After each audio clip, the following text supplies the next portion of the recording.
Hello hi everyone. आज हम लोग चेक करेंगे निकिता ठाकुर की video how Bollywood is turning Indian women into toxic feminist. Let's check the video. Bollywood फिल्में Indian लड़कियों को टॉक्सिक फेमिनिस्ट बना रही है। ये है अंकिता, एक 21 साल की लड़की जो शुगर बेबी है एक 49 साल के आदमी निखिल की। जब उससे सवाल पूछा गया कि वो इतने बड़े आदमी के साथ रिलेशनशिप में क्यों आई, उसका कहना था मैं काफी हेल्पलेस थी, अकेली पड़ गई थी और मेरे पास जॉब भी नहीं था, यानी कि सिर्फ पैसों के लिए। मेरी फैमिली की खुशी के लिए मेरा खुश रहना जरूरी है, ये जवाब था गुरुग्राम की एक मैरिड औरत का जब उसके हुकअप पार्टनर ने उससे पूछा कि तुम शादीशुदा होते हुए भी मेरे साथ हुकअप क्यों कर रही हो, अपने हस्बैंड को चीट क्यों कर रही हो, having sex with multiple partners, having sex outside of the marriage, having a sugar daddy जो तुम्हारे सारे अय्याशों के पैसे भरे। ये सब कुछ इंडिया में काफी ज्यादा कॉमन होते जा रहा है and the stats are very concerning. Times of India में पब्लिश्ड एक रिपोर्ट के अनुसार 40% इंडियन वाइफ्स अपने हस्बैंड के अलावा बाकी मेन के साथ रेगुलर सेक्सुअल इंटरकोर्स करती है। और एक दूसरे सर्वे से ये पता चला कि हर 10 में से 7 मैरिड औरतें अपने हस्बैंड्स को बस इसीलिए चीट करती है क्योंकि वो घर के कामों में उनकी मदद नहीं करते। Now who is to blame? Well, हम चाहे या ना चाहे बॉलीवुड इंडियन गर्ल्स का ब्रेन वॉश कर रही है, क्योंकि बॉलीवुड जिस तरीके से अपने मूवीज में एक स्ट्रॉन्ग इंडिपेंडेंट वुमेन दिखा रही है उसमें काफी मेजर फ्लॉज है। कितने वर्ष के थे जब आपने अपनी वर्जिनिटी से मुक्ति प्राप्त की? I was just 16. When I was 20. एक चौड़ा की थी मैं जब 19 साल की थी। Nobody stays virgin at this age, Rukul. Nobody stays virgin for this long. 2022 में रिलीज हुई मूवी वर्जिन भानुप्रिया में सिर्फ और सिर्फ एक ही मैसेज है कि यंग गर्ल्स को अपना वर्जिनिटी जितना जल्दी हो सके लूज कर लेना चाहिए, भले ही फोर्सफुली क्यों ना करना पड़े। नहीं, मैं मजाक नहीं कर रही हूँ, इसमें लिटरली एक सीन है जिसमें एक्ट्रेस मेल लीड को सेक्स करने के लिए फोर्स कर रही है, सेइंग अभी नहीं तो कभी नहीं होगा, अभी नहीं तो कभी नहीं, अभी नहीं तो कभी नहीं। आप अभी रिसेंटली रिलीज हुई thank you for coming movie भी देख लो। पूरी मूवी इस पे बेस्ड है कि भूमि के कैरेक्टर को ऑर्गेज्म फील करना होता है, जो वो फाइनली कर भी लेती है, लेकिन जब उसके फ्रेंड्स उसको पूछते हैं कि वो लड़का कौन था तब वो ये बोलती है। चिपकी तो ये प्रोफेसर के साथ भी थी, राहुल के साथ भी थी और वो रबड़ी वाले के साथ भी। Now don't get me wrong, एक लड़की डेफिनेटली ऑर्गेज्म डिजर्व करती है और ये मैसेज इस मूवी में जो कम्युनिकेट किया गया है उसमें कोई प्रॉब्लम नहीं है, लेकिन ऑर्गेज्म चाहिए तो रैम्पेंटली डिफरेंट पार्टनर्स के साथ सेक्स करो, ये मैसेज किस हद तक सही है? And having sex left right and centre को इतना ज्यादा ग्लोरीफाई क्यों किया जा रहा है? इन दोनों भी मूवीज में अगर आप देखोगे तो फीमेल लीड को एक स्ट्रॉन्ग इंडिपेंडेंट वुमेन, एक ट्रू सिंबल ऑफ फेमिनिज्म बताया जा रहा है। थैंक यू फॉर कमिंग का तो पूरा मार्केटिंग ही फेमिनिज्म छोड़ दो, स्मैशिंग पेट्रियार्की के अराउंड बेस्ड था। Best way to smash patriarchy is to achieve something. मतलब मूवी में क्या बताया जा रहा है और स्मैशिंग पेट्रियार्की, इसके बीच में मेरे हिसाब से कोई रिलेशन नहीं है। What do you think about this? Comment करके जरूर बताना। ऑल्सो 2016 की हिट मूवी डियर जिंदगी भी काफी सेलिब्रेट की गई थी for its message on mental health, लेकिन उसमें भी एक काफी टॉक्सिक बिहेवियर था जिसे मेरे हिसाब से ज्यादा लोगों ने नोटिस भी नहीं किया। मूवी में आलिया का कैरेक्टर कायरा अपने चाइल्डहुड लव सिड को चीट करती है। Hey. I slept with Raghavendra. और रघुवेंद्र नाम के फिल्म मेकर के साथ हुकअप करके उससे अटैच हो जाती है, लेकिन फिर रघुवेंद्र जब उस पे चीट करके किसी और से शादी कर लेता है। किसकी मंगनी हो गई? रघुवेंद्र की। कब?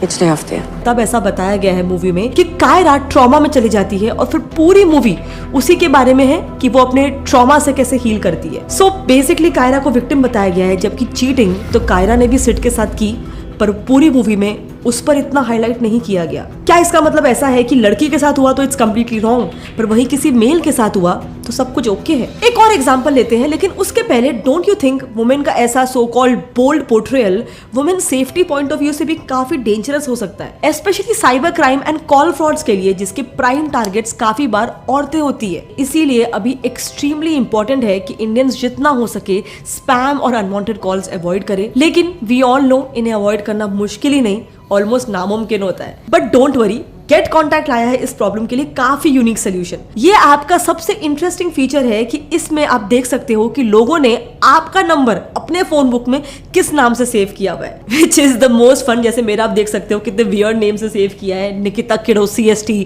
Back office get set jobs, इतने फनी नेम्स क्यों यार, मेरा नाम निकिता ठाकुर है। But on a serious note, ये स्पैम कॉल्स को भी ब्लॉक कर सकता है और आपके कॉल आंसर करने से पहले ही कॉल आइडेंटिफाई भी कर सकता है, विच इज ग्रेट। मैंने गेट कॉन्टैक्ट ऐप का लिंक नीचे डिस्क्रिप्शन में डाल दिया है, उसे जरूर चेकआउट करना। और ये ऐप आपको easily Play Store, App Store या फिर ऐप गैलरी पर भी मिल जाएगा।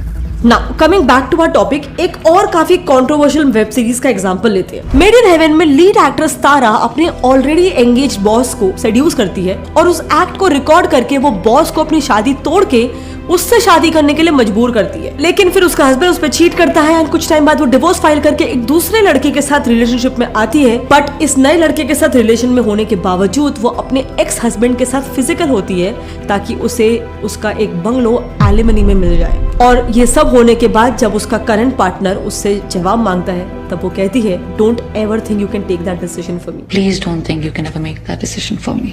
मतलब ये कैसा फेमिनिज्म है? अपने पार्टनर के लिए लाइफ कंट्रोल करना ये बेशक गलत है, पर पार्टनर की गलती करने पर उससे एक सवाल पूछना ये तो हर किसी का राइट है। इसमें कंट्रोल कहाँ से आता है? और एक्स्ट्रा मैरिटल अफेयर और चीटिंग को तो कितना कैजुअली दिखाया जाता है। इसी साल रिलीज हुई वेब सीरीज जी करदा में दिखाया है कि एक्ट्रेस अपने एक वेडिंग फंक्शन के दौरान ही उसके हस्बैंड के बेस्ट फ्रेंड के साथ फिजिकल हो जाती है। सेम लाइंस पे ही लिपस्टिक अंडर में बुरखा की एक फीमेल लीड भी अपने ही एंगेजमेंट के दौरान एक्स बॉयफ्रेंड के साथ फिजिकल हो जाती है। फिर 4 मोर शॉट्स में दामिनी का कैरेक्टर जो अपने एबॉर्शन के बाद अपने बॉयफ्रेंड को फिजिकल होने के लिए मना करती है because she is not ready, लेकिन फिर वही दामिनी अपने उसी बॉयफ्रेंड पे चीट करती है और किसी और के साथ फिजिकल हो जाती है। एंड सबसे वियर्ड बात, जब वो उसका बॉयफ्रेंड उससे पूछता है कि तूने मुझ पे चीट क्यों किया, तो वो लड़की उसी पे चिल्लाने लग जाती है कि तुम कितने जजमेंटल हो, मुझे जज क्यों कर रहे हो। भाई साहब चल क्या रहा है? एंड सबसे कंसर्निंग बात ये है ना कि इन तीनों भी कैरेक्टर्स को उनके टॉक्सिक बिहेवियर का बिल्कुल भी अफसोस करते हुए नहीं दिखाया गया है। मतलब बेसिकली मूवीज के हिसाब से एक लड़की अपने फिजिकल नीड्स को सेटिस्फाई करने के लिए किसी भी एक्सटेंट तक जा सकती है, भले ही उसके लिए उसे अपने बॉयफ्रेंड या फिर हस्बैंड को चीट क्यों ना करना पड़े और 10 रैंडम लोगों के साथ क्यों ना रहना पड़े। And that behaviour is shown as the poster cover of feminism. But is this really feminism? This is toxic feminism. Toxicity ही एक वो चीज है जो मेरे हिसाब से जेंडर न्यूट्रल है। लड़का भी टॉक्सिक हो सकता है और लड़की भी हो सकती है। मतलब चलो आप इसी जगह पे एक लड़के को रख के देखो, अगर एक लड़का माइंडलेसली मल्टीपल पार्टनर्स के साथ हुकअप करता है रिलेशनशिप में होने के बावजूद या अदरवाइज भी, तो उसकी भी कोई तारीफ नहीं करता है। उस लड़के को भी तो टॉक्सिक ही समझा जाता है जिससे लड़कियां दूर रहती है। सो यहाँ पे फेमिनिज्म और इक्वल राइट्स की बात ही कहाँ से आती है? और कम से कम बच्चों में तो ये टॉक्सिक माइंडसेट फैलाना छोड़ दो। Thank you for coming movie में ही एक सीन है जिसमें स्टार्ट में स्कूल का एक ड्रामा चल रहा होता है, जब भूमि का चाइल्डहुड प्ले करने वाली कैरेक्टर सबके सामने स्टेज पे चिल्लाती है कि नहीं, बच्चे ऐसे नहीं पैदा होते, बच्चे तो सेक्स करके पैदा होते हैं। ऐसे नहीं होते बेबीज, पहले बॉयज गर्ल्स ना सेक्स करते हैं। फिर मूवी के एंड में भूमि बच्चों के स्कूल में जाकर स्टेज में एक बहुत ही बकवास सा स्पीच देती है जिसका बेसिक मीनिंग होता है स्मैश पेट्रियार्की। लेकिन भूमि की इसी स्मैश पेट्रियार्की के बकवास स्पीच से मोटिवेट होकर ऑडियंस से एक छोटी बच्ची उठ के बोलती है, नहीं पहननी मुझे ब्रा। एक दूसरी बच्ची उठ के बोलती है, नहीं करना मुझे पैरी पौना। दूसरा लड़का उठ के बोलता है, नहीं पढ़ना मुझे मैथ्स। नहीं पहननी ब्रा मुझे, नहीं करना पैरी पौना मुझे। क्या नॉनसेंस है? आप मुझे बताओ, अगर ये मूवी एक कोई 12-15 साल की बच्ची देखती है, बच्चा भी देखता है, उसके दिमाग में क्या चल रहा है कि अगर उसे एक एजुकेटेड मॉडर्न वुमेन बनना है तो ऐसे करो, ब्रा पहनना और पैरी पौना करना छोड़ दो, जो कि ट्रेडिशनल चीज है, उसमें पेट्रियार्की कहाँ से आती है? एंड याद रखना, आप चाहो या ना चाहो, यही बॉलीवुड फिल्म में आपके सोच को कंट्रोल कर रही है। हाल ही में एक prominent think tank Oxfam India ने बॉलीवुड की 2009 से 2018 तक की मूवीज को स्टडी किया। इन मूवीज में 3 Idiots, Dabangg 2, Student of the Year, Dhoom 3, Chennai express ऐसी कुछ प्रोमिनेंट फिल्म्स थी। जिस सर्वे में ये मालूम पड़ा कि बॉलीवुड की 88% मूवीज में वुमेन को बहुत ज्यादा नाइव यानी कि भोली, फ्रैजाइल और अनरीजनेबल यानी कि बेवकूफ बताया जाता है। इसके साथ ही इन मूवीज में वुमेन को उसके क्लोथिंग्स और एक्शन से काफी ज्यादा सेक्सुअली रिवीलिंग भी बताया जाता है। अब इसके बाद वुमेन के ऐसे पिक्चराइजेशन से बॉलीवुड में जो सोसाइटी पे इम्पैक्ट क्या होता है उसे जानने के लिए ऑक्सफैम ने बिहार, झारखंड, उड़ीसा, छत्तीसगढ़ और उत्तर प्रदेश की मोस्टली रूरल एरियाज में सर्वे किया। तब उन्हें काफी शॉकिंग रेवलेशंस मिले। उन्हें पता चला कि 70% लोगों ने एक्सेप्ट किया कि औरतों को जिस तरीके से बॉलीवुड में दिखाया जाता है, औरतें रियल लाइफ में भी वैसे ही होती है। मतलब वो ये मानते हैं कि जैसे पिक्चरों में दिखाया जाता है कि लड़कियां नाइव, फ्रेजाइल और बेवकूफ और सेक्सुअली रिवीलिंग कपड़े पहनने चाहिए, वैसा वाकई में होता है। इनफैक्ट रूरल लड़कियां तो खुद ऐसे वुमेन की पोर्ट्रेयल को अप्रिशिएट भी करती थी। That is how strongly these movies can form your perspective. Feminism छोड़ो, मीडिया और मूवीज का ये इम्पैक्ट आप एकदम बेसिक से बेसिक चीज है जैसे कि स्किन कलर, फिगर, इन सब में भी देख सकते हो। इंडिया में अनगिनत ऐसे एड्स बने हैं जहां पर एक गोरी लड़की को सक्सेसफुल एंड मोर डिजायरेबल और एक सांवली लड़की को अनसक्सेसफुल बताया जाता है। मुझे बताओ, क्या इसके बाद से इंडिया में यही सेम माइंडसेट नहीं फैल गया था? सेम हुआ जीरो फिगर के मामले में भी। 2008 में टशन मूवी के लिए करीना कपूर ने इस ट्रेंड को शुरू किया, जिसके बाद से एक माइंडसेट बन गया कि सिर्फ वो लड़कियां जिनका जीरो फिगर होता है वो ही ज्यादा डिजायरेबल होती है। अब ऐसे में जब बॉलीवुड का इतना स्ट्रॉन्ग इन्फ्लुएंस है इंडिया की जनता पर, ऐसे में अगर बॉलीवुड फेमिनिज्म के नाम पर having sex with multiple partners,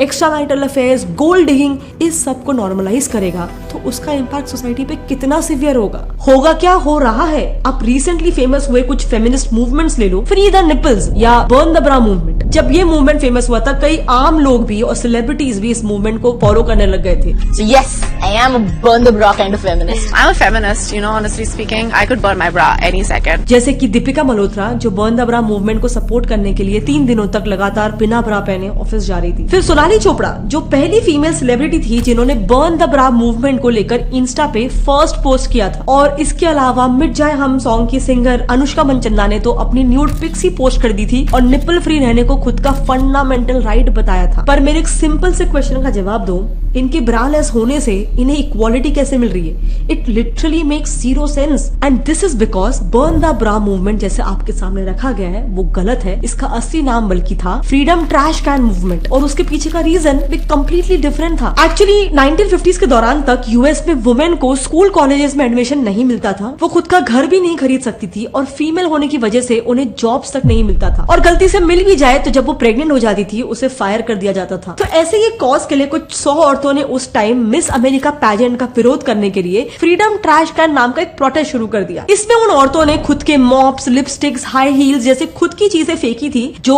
usually women को स्टीरियोटाइप करती थी। फिर उन्हीं 100 औरतों में से एक औरत ने अपना खुद का ब्रा उतार कर उस ट्रैश कैन में डाल दिया और तब से कुछ लोगों ने इसे बर्न द ब्रा मूवमेंट बुलाना शुरू कर दिया। इसका लिटरल मीनिंग ये नहीं था कि लड़कियों को ब्रा नहीं पहनना है क्योंकि लड़के भी तो नहीं पहनते। This literally makes zero sense and जितनी जल्दी आप ये समझो उतने ही जल्दी आप अपने फ्रेंड्स को, अपने फैमिली को, अपने आप को बॉलीवुड के इस फ्लॉड कॉन्सेप्ट ऑफ फेमिनिज्म से दूर रख पाओगे। एंड ऑफ कोर्स जैसे हर चीज के दो पहलू होते हैं, बॉलीवुड ने ऐसी भी कई सारी कहानियां बनाई हैं जिसमें ट्रू फेमिनिज्म दिखाया है। इंग्लिश विंग्लिश, चक दे इंडिया, पिंक, थप्पड़, क्वीन, ये मेरे कुछ फेवरेट मूवीज थे जिनके फीमेल लीड्स काफी ज्यादा इंस्पायरिंग थे और एक सही मैसेज लोगों को दे रहे थे। इन मूवीज में जिस तरीके से औरतों को एम्पावर होते हुए बताया है वो मेरे हिसाब से एक ट्रू आइडिया ऑफ फेमिनिज्म है। आपका इसके बारे में क्या ख्याल है? क्या बॉलीवुड की कई सारे फिल्में out and out toxic feminism promote करती है? एंड आपको पर्सनली कौन सी मूवीज, कौन सा सीन या कौन सा डायलॉग पर्सनली गलत लगता है? नीचे कमेंट करके जरूर बताना। ऑल्सो